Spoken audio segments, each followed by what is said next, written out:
Ni mashindano ya majeshi ambapo leo hii kulikuwa kuna michezo miwili ambapo michezo hiyo ndio ya mwisho katika mashindano haya ya kimajeshi.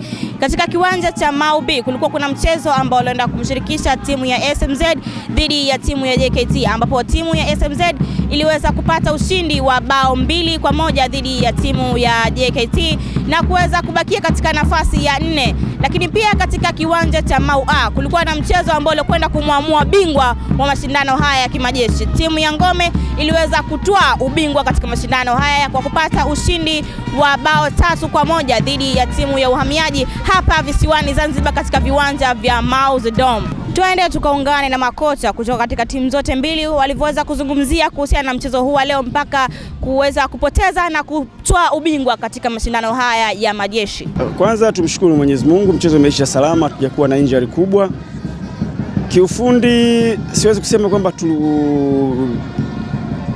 tumekosea sana. Isipokuwa ninachoweza kusema ni kwamba wachezaji wangu waliluzi focus dakika chache. Baada ya kutoka mapumziko, nafikiri wakati hatujakaa sawa ndipo ambapo matatizo yalianza kwa upande wetu. Baada ya ile penalty ya kwanza ambayo iliwatoa mchezoni kwa kudhani kwamba haikuwa penalty, nafikiri tukawa tumeshindwa kulikava. Kwa hiyo wakati bado hatujalikava, tukawa tumeruhusu goli la pili. Goli la tatu tayari kishakuwa umefungwa goli 2-1. Wakati unawaza kwenda kufunga goli la kusawazisha, mara nyingi huwa inatokea kitu kama hichi. Kwa hiyo all in all ni wapongeze wapinzani wetu, lakini mechi tumeipoteza, ilikuwa ndani ya uwezo wetu.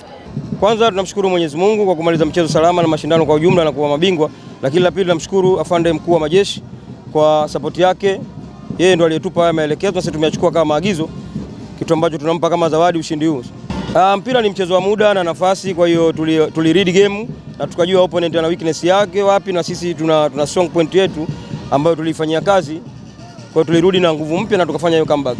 Nao viongozi wa timu ya mabingwa Ngome wapo na haya kuzungumzia kuhusiana na ubingwa huu. Siri ya ushindi na mafanikio makubwa haya ni maandalizi ya muda mrefu ambayo yalianza kwa mashindano ya mkuu wa majeshi ambayo nia kubwa ni kuinua vipaji na kuandaa timu zitakazokuja kushiriki mashindano haya BAMATA.